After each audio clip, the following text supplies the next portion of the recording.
Salut à toi et bienvenue pour cette nouvelle incitation créative du lundi. Cette semaine, j'avais envie d'apporter un petit peu de la Bretagne chez toi.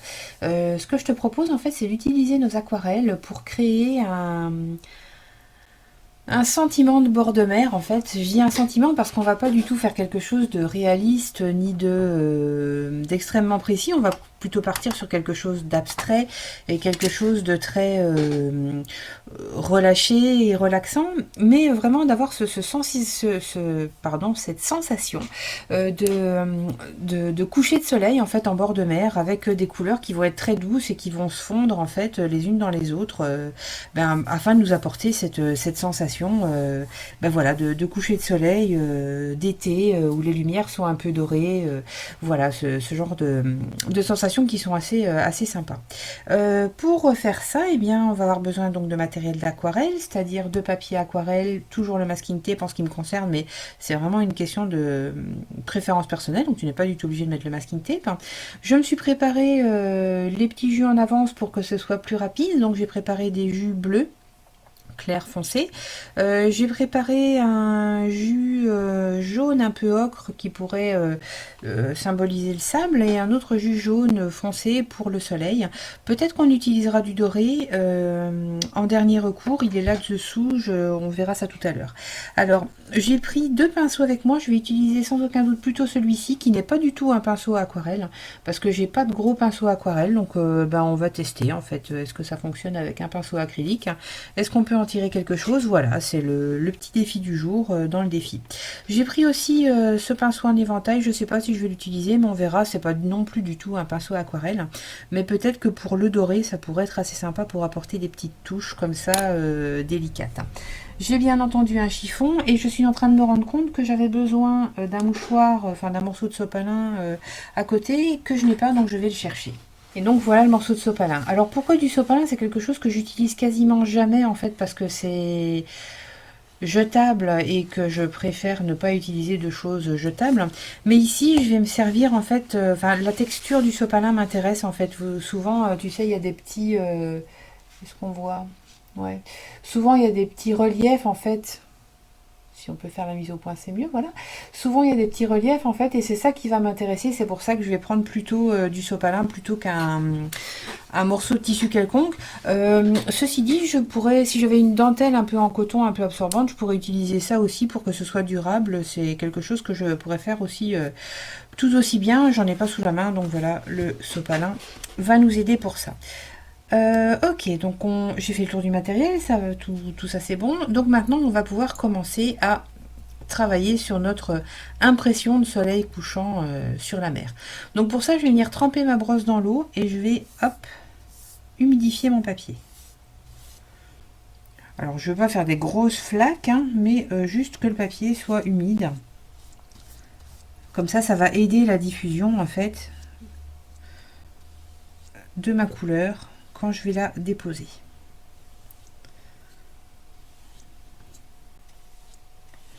Ok. Et donc, je vais venir apposer mes couleurs en la vie comme ça, vraiment très légèrement. Donc là, on peut imaginer qu'il y a le ciel. Je vais ajouter une petite bande de soleil couchant. Hop.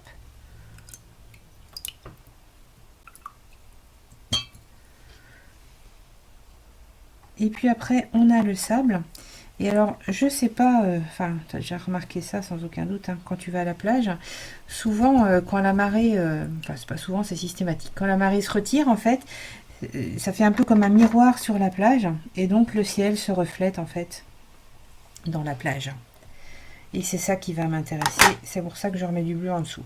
Et donc, tu vois, je viens faire bouger gentiment mes couleurs, les fondre les unes dans les autres.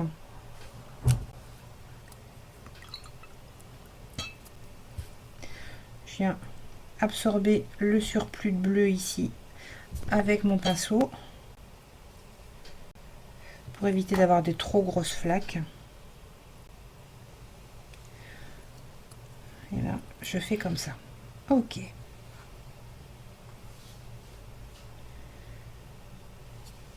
Et pendant que ça commence à sécher, je vais venir m'occuper de mon dessin de droite. En faisant sensiblement la même chose. Je pense que j'avais utilisé déjà ce bleu-ci, donc je vais utiliser plutôt un autre bleu. Voilà. Enfin, j'ai oublié d'humidifier ma page. Voilà, donc d'abord, on vient humidifier. Avec de l'eau propre de préférence. J'en mets bien partout et après je viens enlever le surplus éventuellement juste en repassant ma brosse, voilà, en faisant des bandes horizontales et en l'essorant sur le bord de mon godet, enfin de mon pot d'eau, pardon. Rien à voir, pas du tout un godet. Hop, et on y retourne. Et en fait, je peux m'aider en posant mon aquarelle, déjà en tenant un petit peu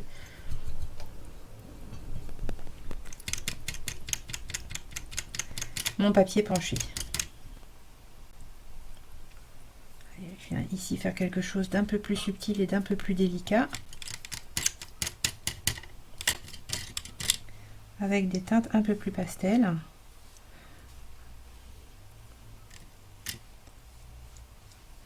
On voit bien que ce pinceau n'est pas du tout adapté à l'aquarelle, mais ça ne me dérange pas du tout. Je vais plutôt partir sur ce jaune.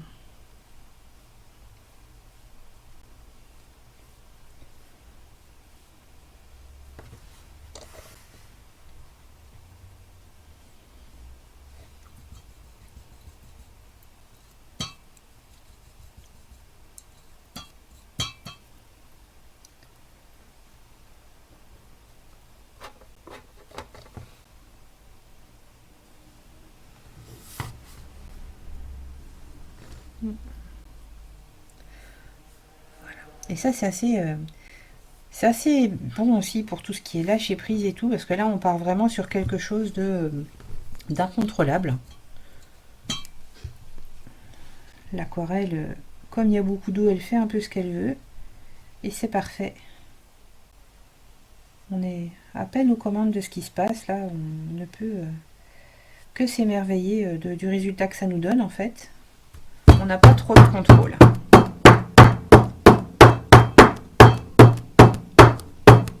J'hésite pas à aider la diffusion de mes aquarelles en tapotant, voilà, mon papier. Et donc une fois qu'on a ça, on va passer un coup de séchoir pour pouvoir sécher la première couche avant de passer à la deuxième. Ok, on est bien sec. Je vais venir rallonger mes jus avec de l'eau pour les éclaircir au maximum. Dans l'aquarelle, pour faire plus clair, on rajoute pas de blanc, on rajoute de l'eau. Je mélange un petit coup.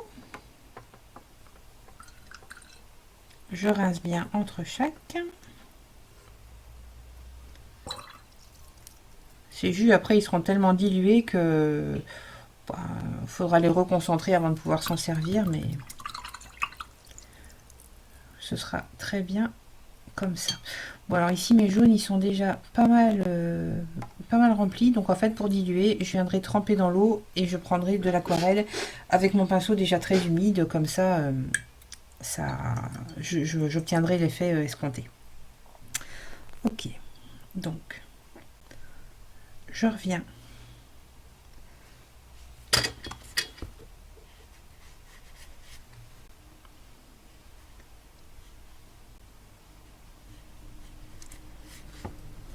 Avec une seconde couche. Et je vais travailler sur les deux en même temps, tiens. Comme ça, ça va m'obliger à être d'autant plus dans le lâcher prise, parce que là, je peux pas réfléchir trop à ce que je fais sur l'un ou sur l'autre, puisque je travaille sur les deux à la fois. Ça, c'est toujours quelque chose d'assez intéressant. Voilà, je viens juste en lisière ici.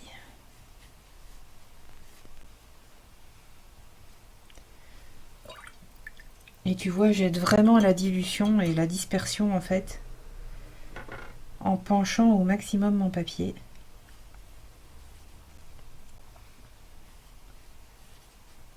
Pour que les choses se fassent un peu d'elles-mêmes.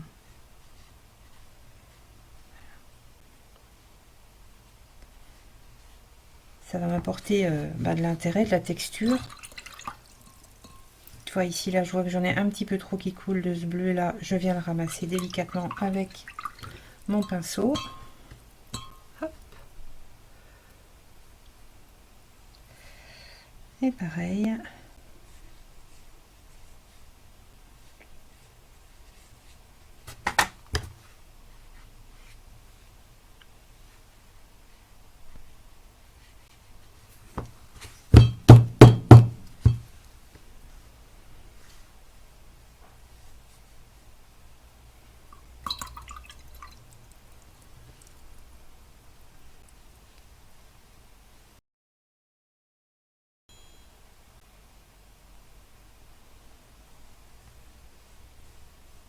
Voilà. Je viens ramasser mon surplus du fond là. Soupe. Comme ceci. Et je vais venir ressécher avec mon heat gun. Et cette fois, je vais prendre aussi mon petit sopalin. Oula. Mon petit sopalin qui va venir m'aider à ajouter de la texture en fait dans le ciel.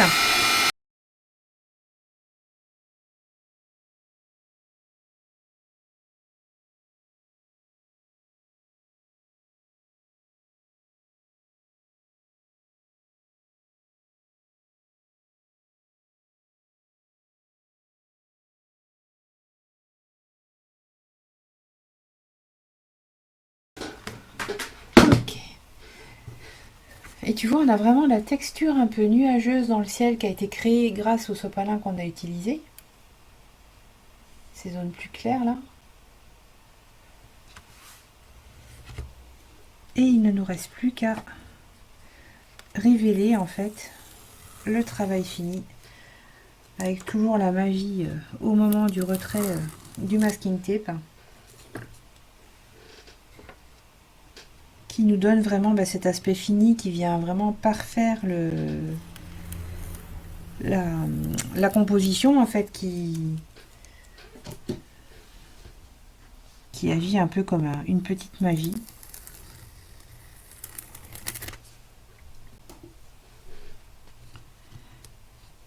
Et voilà.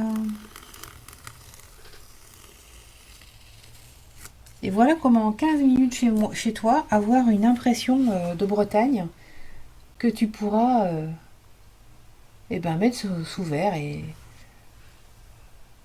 utiliser tout à fait comme décoration parce que le résultat il est quand même assez sympa.